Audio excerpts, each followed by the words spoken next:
Soyez bienvenue en vidéo de Reflexive Verbs. We are going to do a lot in this video, so feel free to stop, pause, take notes, whatever you need to do, because we're going to talk about comparing those reflexive verbs to regular ER verbs, since there are a lot of ER reflexive verbs. We're going to talk about how to make them negative, how to use the imperative, command somebody, and then we're going to use the, because with reflexives, we already know who owns the object, so we have to use the definite article, the. At some point, we're going to say, hey, you can stop the video because we're going to talk about the passé composé, and if you haven't learned that yet, you can stop the video at that point. We're going to learn special cases. Although we learn reflexive verbs as always reflexive, sometimes they're not, and we'll talk about that. And because of that, we're going to talk about direct object pronouns and thus what they mean, because you will see a lot of direct object pronouns whenever you hear about reflexives or you're talking about your daily life. But our biggest objective today is bind the meaning of these new verbs with images and what they actually mean. All right, so let's get started on our review. In order to conjugate our reflexives, we have to remember how we already conjugate, or how we know already how to conjugate. So take a moment to think about how you would fill in this chart. Seriously, pause the video. Okay, so it was very simple, just es, ent. They all sound the same, bal, inside this boot. Outside of the boot, that has a little bit of different sound, ballon, ballet. This what makes effective oral communication a lot easier than written. Now, that's just present tense. Now, if you want to command somebody, you have to take out things that are yourself and then just talk, saying, hey, you, right? You do this, you do that. Except for in English, we don't need the you. We take that off too. So we only use these parts of the verbs. But with ER verbs, we do one more thing. We take off the S as well. And those are our commands. So let's take a look at what that looks like. Pal, you dirty guy. Like, talk. Or if you're the teacher in the class, somebody threw a spit water, like, parlez, qui l'avait fait, who did it? Or if the rat comes and asks us to talk, I'm pretty sure I'm going to say, pardon, let's talk. Okay, reflexive verbs, though, can be pretty easy because they're often written with that reflexive pronoun in front. So we know that they're reflexive. They're things that we do to ourselves. They reflect back on the action that we have. That reflective pronoun needs to be changed as well as the verb needs to be conjugated. But as we saw, conjugating's easy. All we need to do is take a look at those reflexive pronouns. So these two, the third person, are going to be super simple because they're already included in the infinitive. The nous and vous, it's just repeating of the nous, vous. So voilà, c'est facile. Don't need to memorize anything. The je me and tu te are going to be a little bit difficult, but if you memorize these now, things like using direct object pronouns in front of the verb will be a lot easier. You'll be super excited. So what we need to do is just interpret that these pronouns just mean that we're doing this thing to ourselves. Let's take a look at all those examples and bind meaning. Let's jump in with il se couche. He puts himself to bed. Elle s'endort. She falls herself asleep. Notice s'endormir. It is an IR verb just like dormir. What we do when we conjugate it for the plural form is we take off the IR and add the regular endings. Dormant, dormez, dorme. The singular form, we're going to take off the M as well, and it's adding an S-S-T. Right? And we'll see that pattern again. Donc, elle s'endort. You can also say je fais dodo les enfants, like I put the kids to bed. That works as well. Or if you want to command saying, hey, you, go to bed. Notice we're going to need the to form, drop the S, couche, and then that reflexive pronoun turns to toi.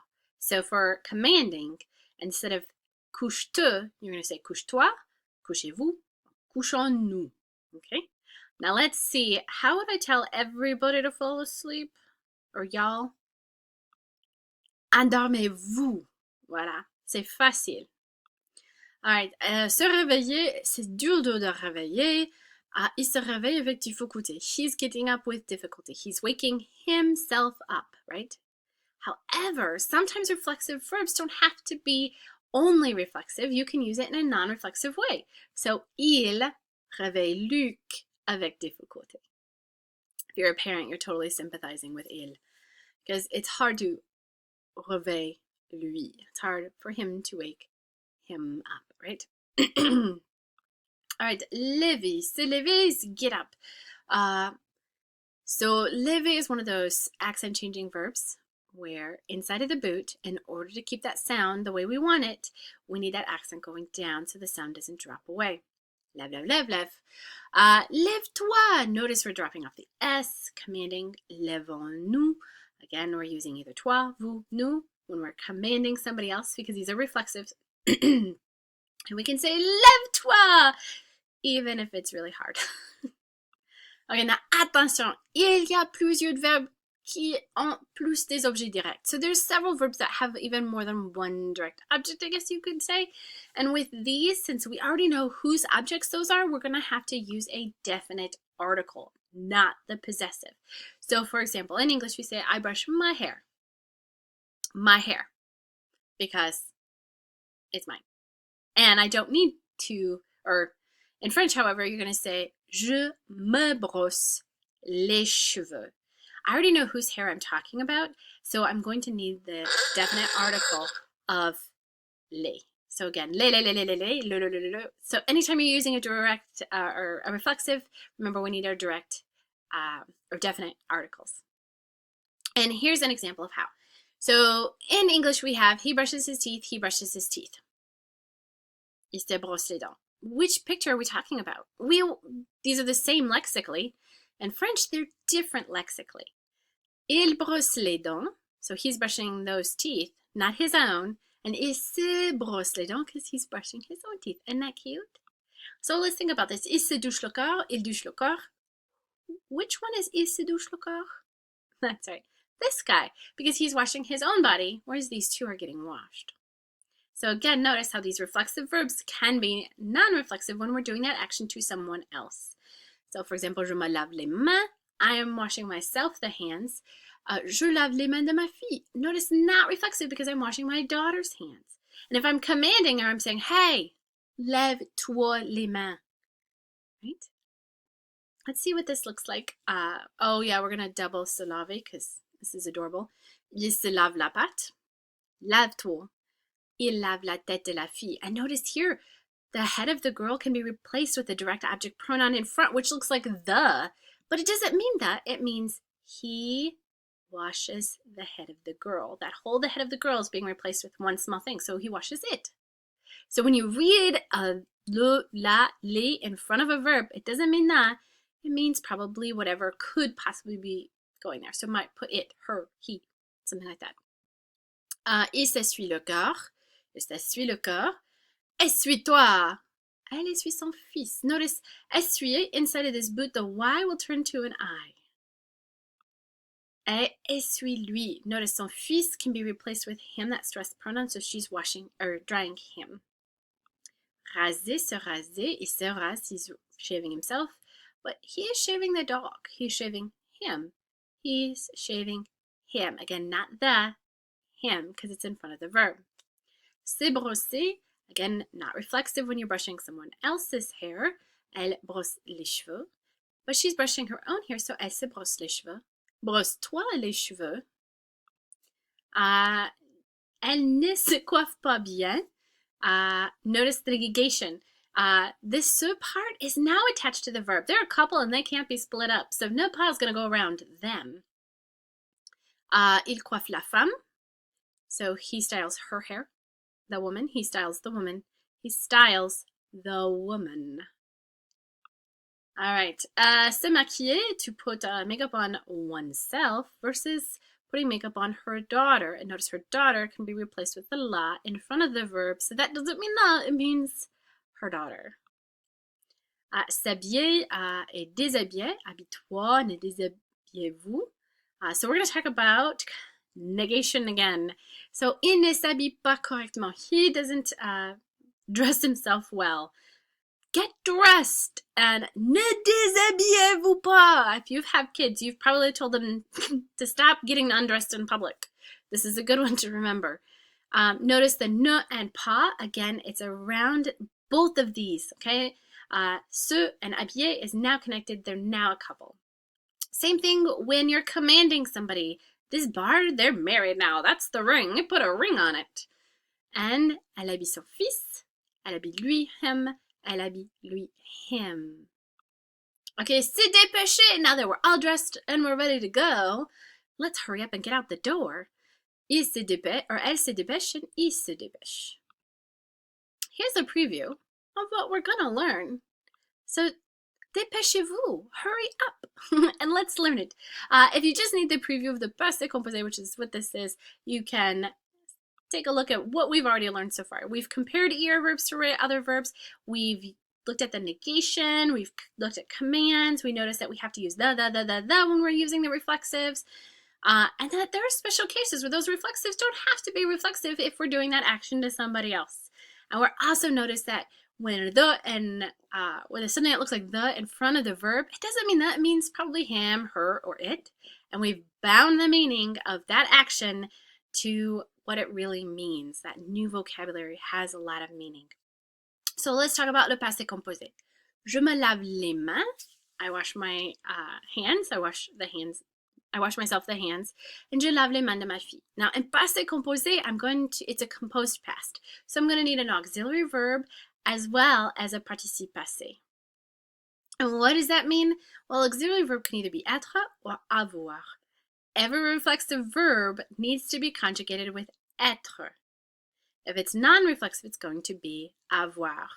But the participe passé is kind of like the verb turned into an adjective. And if we're using an ER verb, basically we take off the ER and we add this E accent aigu and we make it agree because it's kind of like an adjective.